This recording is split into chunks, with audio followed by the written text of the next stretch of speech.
I hope you know that the transport sector globally contributes about 30% to the greenhouse gas emissions. And urban transport being very intensive is a major contributor.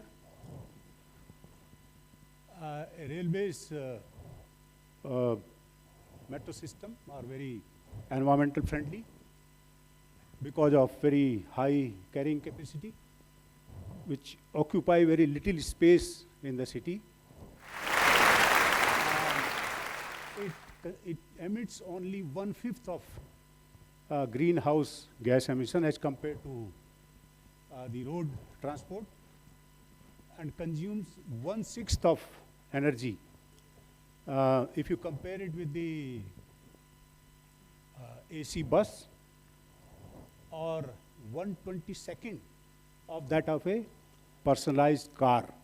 So this is the level of efficiency. If I give you some figures, the Delhi Metro today carrying about 70 lakhs passengers, 7 million passengers per day. And with an estimation, it avoids about 600 to 700 tons of carbon dioxide emissions. If the metro was not there, all these passengers were using other modes of transport in the city, that much emission would have been there. So this is the level. What a typical metro system when it comes to the construction part of it. When we know that the system is efficient, it gives you a lot of environmental benefits once these are operational. But what about execution stage? So I am actually talking more while developing a metro system, what are the issues? So typically a underground metro project, when you execute a project, it involves construction of stations.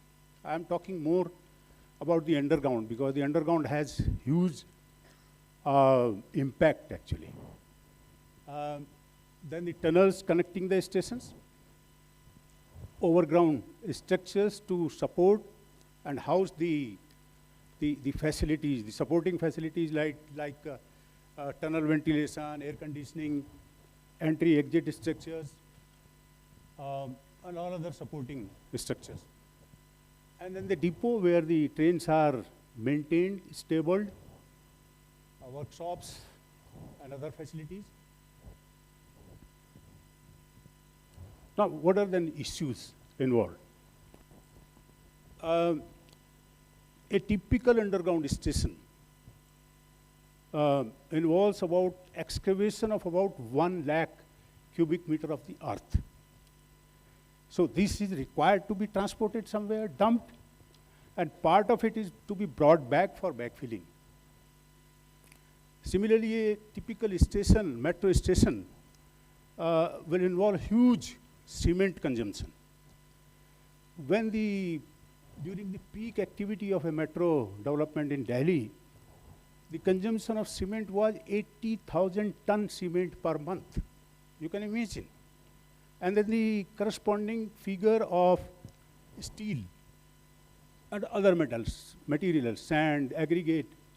So you can imagine this huge consumption of the huge material. That means the natural resources are being used. So optimization of that is more important. And also the fuel used for transporting, the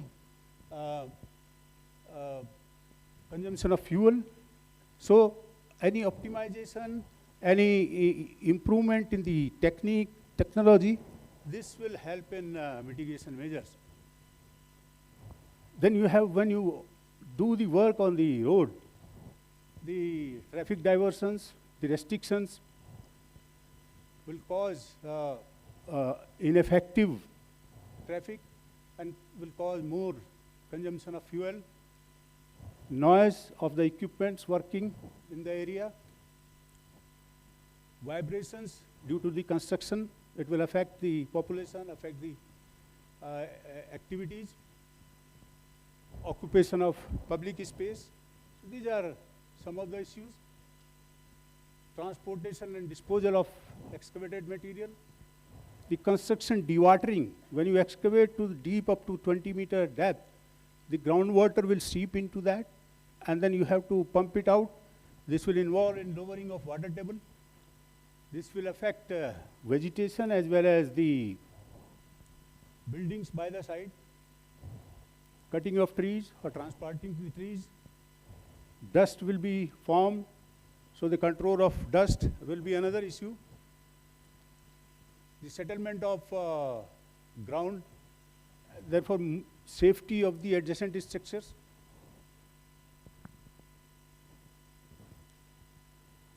Land acquisition, displacement of the persons, the labor camps. You must have noticed in the city, even a small laying of sewer line or water pipeline, you will find the labor huts by the side of the workspace. But in Delhi Metro, we did not allow. The labor camps were away, away from the work sites at a place outside the city area.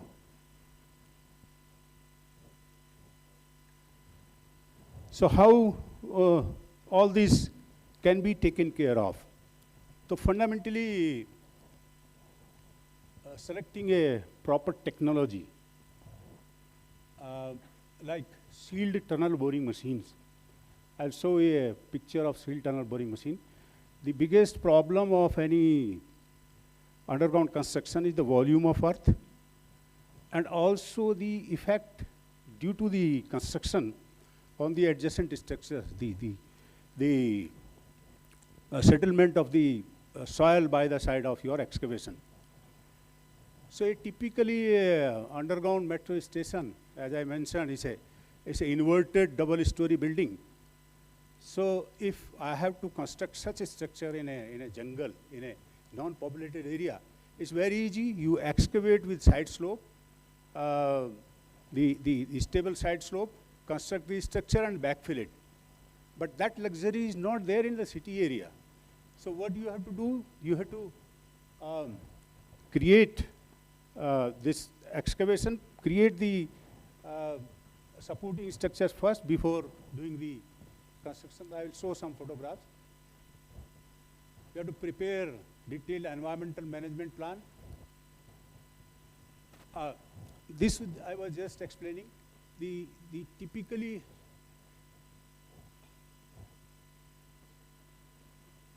do we have pointer? Okay. So typically, there are two ways of doing the underground tunneling work. One is you cut from the top and create this structure and backfill. The other way is do the tunneling, circular tunneling. You will appreciate that the benefit of this system is that you have minimum excavation and therefore minimum handling of soil.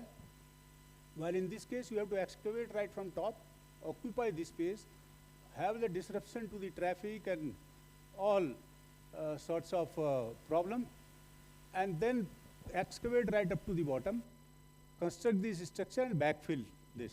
So this has more implication. So if you follow this is a better solution. There is no disruption on the surface. You can do the tunneling. So this is one way. Just to explain how this cut and cover method is done, you have to create two support wall on the side, and then do the excavation, place the base slab, and then move forward, upward, and then construct the top slab. Just whatever I have shown you with a photograph. Earlier, this used to be as a temporary wall, and you construct the structure inside and then abandon this wall. But now, with the latest technology, it is possible to have this wall as part of the permanent structure, and therefore it gives the advantage of economy. Similarly,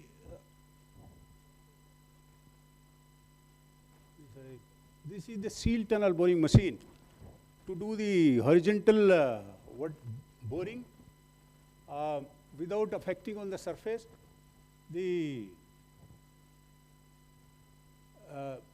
have to make a hole in the ground, lower this tunnel boring machine, and then move forward.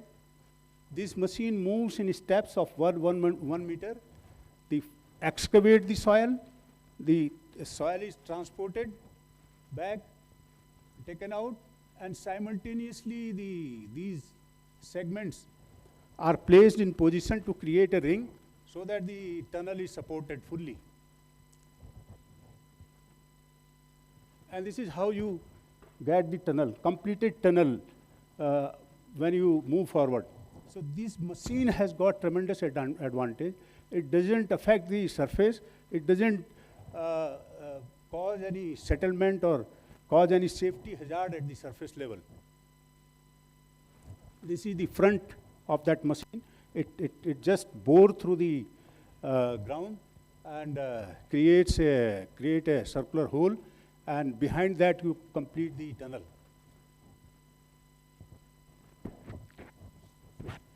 Then how you manage this huge earth to be excavated and taken out?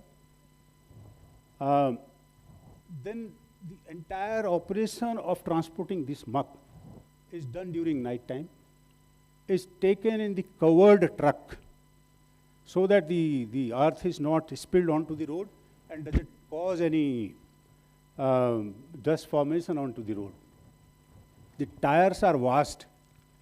If a truck is coming out from the construction site and construction site is muddy, the tires are then with the muck, and if this comes onto the road, it will cause dust on the road. So before the truck comes out onto the road, it is washed. I will show you a photograph how it is done.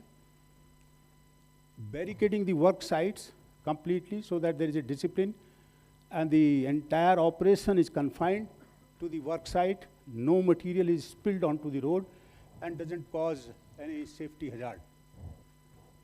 Off-site,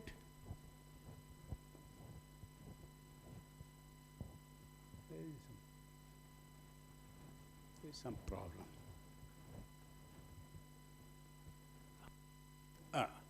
Okay.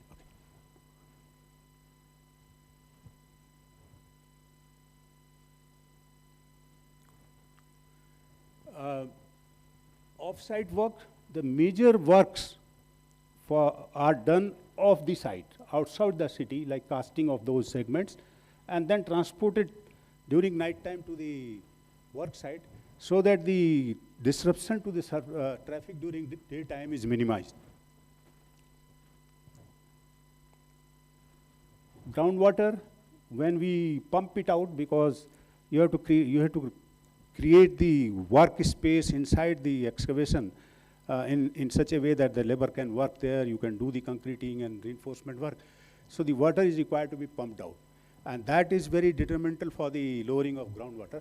So what is done actually, you take out this water and then recharge back the groundwater. Water is not thrown into the stormwater dome, so that the wastage of water is avoided. Using low noise equipments for doing the work, whether it is generator or jackhammers, monitoring all these many environmental parameters like dust, noise level, and you will agree that if you can measure something, you can control also. Tree cutting is bare minimum. It is avoided mostly, and most of the trees required, they are required to be transplanted. Traffic diversions are done well in advance. The mock-up is done well in advance and seen whether the traffic diversions are working. Any improvement to the adjacent road or diverted road is required to be done, is done first before taking up the work. And the public involvement, public interaction programs, and the project team is required to be trained and sensitized for all these works. This is a photograph showing how the work is done in a very disciplined manner, confined to the barricaded area, and the things are not allowed to go beyond. This is what I was talking. A truck coming out from the work site is required to be washed from below. So it is not only the tires, but the entire underframe of the truck is free from muck when it comes out from the work site. This is very important. This is a photograph taken from the Connaught Place site. This is that barricading. This is one photograph of silent generator. These are quite common nowadays. But for the first time, we introduced way back in 2001, 2002. This is one tree transplanted from the affected site to outside. So, while metro system represent one of the most sustainable solutions for urban transportation due to their high capacity, low emissions, and efficient energy use, however, their construction is densely populated cities, inevitably present environmental and social challenges. DMRC has demonstrated that by combining advanced construction technologies, strong environmental management practices, careful site planning, and community engagement, it is possible to develop metro infrastructure with minimal negative environmental impact. So, this is, I thought I'll present before you. Thank you very much. Thank you, sir, for